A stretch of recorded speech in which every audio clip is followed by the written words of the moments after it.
Hello guys, मैं रविंद्र गोहाना। मैं आज आपके लिए एक स्टोरी लेकर आया हूँ। यह स्टोरी एक लड़की के बारे में है जिसके जन्म से ही ना ही दोनों हाथ थे और ना ही दोनों पैर थे। वह एक चौराहे पर अपनी ट्राई साइकिल पर बैठकर भीख मांगा करती थी। उसका यही रूटीन था।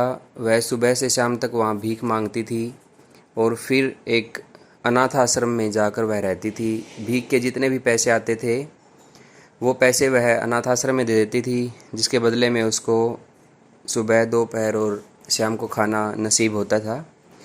उस चौराहे से एक छोटा बच्चा जो अपने स्कूल जाता था और वो है चौराहा उसके रास्ते में आता था, उसके पास रुकता था और उसे हर रोज़ एक चॉकलेट देता था, क्योंकि उस बच्चे के पेरेंट्स उसको स्कूल जाते हुए 10 रुपये देते थे और वह 10 रुपये की चॉकलेट ख़रीदता था या जो भी वह खाने पीने की चीज़ ख़रीदता था तो उस लड़की के साथ वह शेयर ज़रूर करता था।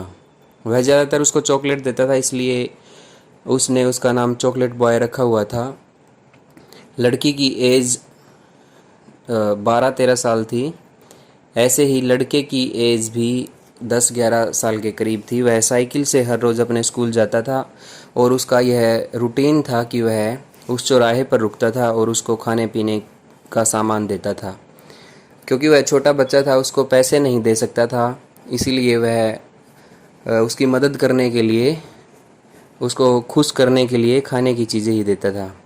जब वह बड़ा हो गया तो वह उसको चीज़ ज़्यादा देने लग गया, लेकिन उसका रूटीन चेंज नहीं हुआ। वह लड़की उसको वहीं मिलती थी और वह अब भी साइकिल से जाता था और उसको उसके पास रुकता था और उससे बातें करता था। धीरे धीरे उनमें दोस्ती बढ़ती गई, लेकिन दोनों को एक दूसरे का नाम अभी तक पता नहीं था।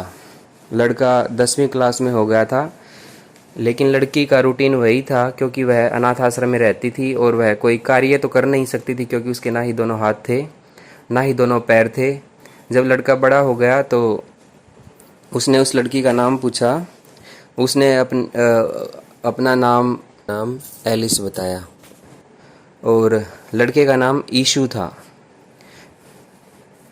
उन दोनों में बहुत सारी घर की भी बातें होने लगी और उस लड़के ने उसको प्रॉमिस किया कि मैं हमेशा तुम्हारी मदद करूंगा, तुम्हें लाइफ में कभी भी परेशान नहीं होने दूंगा। इस बात का उस लड़की को कोई मीनिंग समझ नहीं आया, लेकिन लड़के के दिमाग में कुछ और ही था। वह उसकी पूरी ज़िंदगी मदद करना चाहता था। जब वह 12th में हो गया तो उसने अपने घर पे बताया कि मेरी एक दोस्त है और वह चौराहे पर भीख मांगती है, मैं उसकी मदद करना चाहता हूँ और पूरी लाइफ उसको खुश देखना चाहता हूँ। यीशु के पेरेंट्स को एक बार लगा कि अच्छी बात है, हमारा बेटा कितना दयालु है और एक अनाथ लड़की की सहायता करना चाहता है। उन्होंने कहा कि ठीक है, तुम उसके लिए खाना ले जा करो। इसलिए अब वह उसके लिए सुबह खाना लेकर जाने लगा। उसकी मदर उसके लिए अलग से खाना भेजी एलिस के लिए, लेकिन उसने जो अपना उसको प्रॉमिस किया हुआ था वह उसको हमेशा याद रहता था और उसके दिमाग में रहता था कि उसने क्या करना है। जब उसकी 12th हो गई, कॉलेज पास आउट हो गया, तो उसने अपने घर पे बताया कि मैं उस लड़की से शादी करना चाहता हूँ। उनके घर वालों को इतना ज़्यादा शौक लगा। उसने कहा कि भाई, मदद तुम करना चाहते हो, वह एक अनाथ लड़की है, हम समझ सकते हैं, तुम उसकी मदद करो। उसको पैसा दे सकते हो या कोई और बड़ा गिफ्ट दे सकते हो, उसके लिए ट्राई साइकिल ख़रीद सकते हो, लेकिन शादी तुम्हारी लाइफ है, तुमने अपना करियर भी सेट करना है, आगे कामयाब भी होना है। तुम एक अनाथ लड़की को कहाँ तक ढोते फिरोगे, और उसके तो दोनों हाथ और दोनों पैर ही नहीं है। लोग तुम्हारा मजाक उड़ाएंगे और हमारी सोसाइटी में हमारी क्या इज्जत रह जाएगी अगर तुम किसी भिखारी से शादी करोगे। लड़का नहीं मानता है और वह उससे गुपचुप तरीके से शादी कर लेता है।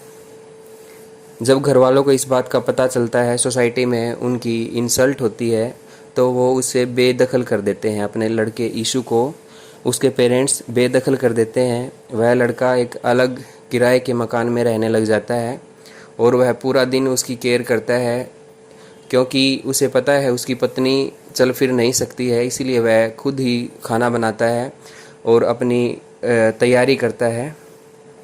वह एक टेस्ट क्लियर कर देता है, टेस्ट क्रैक कर देता है, जिससे उसकी आर्मी में जॉब लग जाती है। लेकिन वह खुश होने के साथ साथ परेशान हो जाता है, क्योंकि उसे पता था अगर वह आर्मी ज्वाइन कर लेता है तो उसकी पत्नी की देखभाल करने वाला वहाँ पर कोई नहीं होगा। लेकिन उसकी पत्नी उसे फोर्स करती है, वह लड़की उसे फोर्स करती है कि तुम्हें आर्मी ज़रूर ज्वाइन करनी चाहिए, क्योंकि तुम्हें अपना करियर सेट करना है, और अगर तुम आर्मी ज्वाइन करते हो तो हमारे पास बहुत ज़्यादा पैसे होंगे और हम बहुत अच्छे से अपनी लाइफ जी पाएंगे।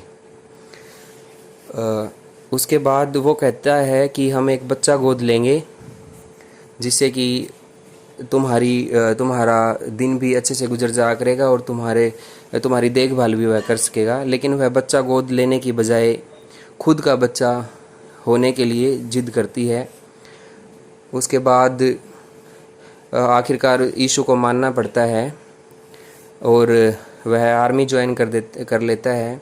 उसके लिए वह एक नौकरानी छोड़कर जाता है, लेकिन वह एक ऐसा रूम बनवाता है जिससे कि उसमें लोहे के का दरवाज़ा होता है, जिसमें आर पार यानी उसमें सरिये लगे होते हैं, ताकि आर पार बाहर से कोई सामान उसको दे सकता है, लेकिन वह बाहर नहीं जा पाएगी। वह उस रूम के अंदर चार दीवारी के अंदर ही बंद होकर रह जाएगी, क्योंकि उसे पता था अगर घर में अगर कोई अंदर एंट्री करता है, उसकी देखभाल करता है, तो उसका कोई गलत फ़ायदा उठा सकता है या घर में चोरी कर सकता है। वह इस बात के लिए मान जाती है। जब वह वापस आता है तो क्योंकि उसकी वाइफ को बच्चा होने वाला होता है, इसलिए वह 3 महीने की छुट्टी लेकर आता है और उनको एक लड़का होता है। फिर वह उसको वहीं रहना पड़ता है काफ़ी दिन तक, क्योंकि वह अपनी छुट्टियां बढ़वा लेता है, क्योंकि अकेली उसकी वाइफ केयर नहीं कर सकती थी बच्चे की।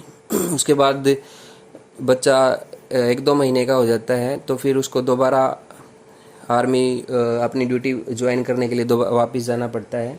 लेकिन वह उससे प्रॉमिस लेकर जाता है कि तुम कभी भी घर से बाहर नहीं निकलोगी और इस दरवाजे को कभी खोलने के लिए नहीं बोलोगी, क्योंकि तुम्हें जो भी खाना देगा वह बाहर से ही देगा और तुम्हें इस कमरे के अंदर ही रहना है। अंदर ही टॉयलेट बाथरूम है और अंदर ही किचन है, सारी चीज़ें अंदर ही हैं, तुम्हें बाहर नहीं जाना है। नौकरानी के लिए तुमने दरवाज़ा नहीं खोलना है। उसके बाद एक दिन वो नौकरानी बाहर खड़ी होकर उनकी लाइफ स्टोरी उससे पूछती है और वह उसकी पत्नी उसको लाइफ स्टोरी बताती है कि मैं ऐसे भीख मांगती थी और यह मुझे हर रोज़ चॉकलेट देता था और हमारी दोस्ती हो गई, हमने शादी कर ली और हमारा बच्चा है। उसके बाद वह कहती है कि मैं आपके पास बैठकर आपसे बहुत सारी बातें करना चाहती हूँ, क्योंकि आप मुझे अपनी बहन मान सकते हो। उसके बाद वह उसको चाबी दे देती है और वह बाहर से ही लॉक खोल देती है और उसके पास आकर बैठना शुरू कर देती है। लेकिन वह अपने फौजी पति को कुछ भी नहीं बताती है कि मैंने गेट खोल दिया, और नौकरानी घर के अंदर ही आकर खाना बनाती है, अंदर ही बातें करती है। वह अपना प्रॉमिस तोड़ देती है। फिर एक दिन वही हुआ जिसका उसके पति फौजी को डर था, क्योंकि वह नौकरानी उसको कुछ खाने में नशीला पदार्थ खिला देती है और वह बेसुध हो जाती है, उसको कुछ पता नहीं चलता है और वहाँ पे वह घर का सारा सामान गहने लूट कर चली जाती है और साथ में उसका गला भी काट देती है। जब फौजी के पास कॉल जाती है तो वह हड़बड़ाता हुआ अपनी जॉब से दूसरे दिन वापस आता है। तब तक उसकी वाइफ का पोस्टमार्टम भी हो गया होता है और वह इतना पछताता है, क्योंकि वह नौकरानी उसके सामने ही थी कोर्ट में, उसको कोर्ट ने सज़ा भी दी थी, लेकिन उसकी वाइफ अब वापस नहीं आ सकती थी। उसके बाद वह अपने घर जाता है और अपने घर वालों को पूरी कहानी सुनाता है। उसके घर वाले बहुत रोते हैं और वो कहते हैं कि भाई हमने आपको पहले ही कहा था कि तुम्हें उस लड़की की हेल्प करनी चाहिए, बट उसके साथ शादी नहीं करनी चाहिए।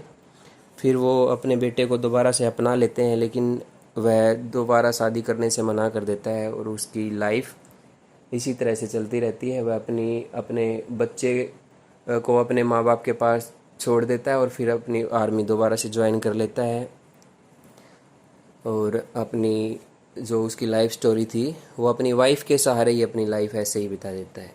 ओके गाइस, स्टोरी कैसी लगी आप मुझे कमेंट कर सकते हो। अगर आपको स्टोरी अच्छी लगी, बुरी लगी या इसमें क्या हो सकता था, आप मुझे बता सकते हैं। Thank you.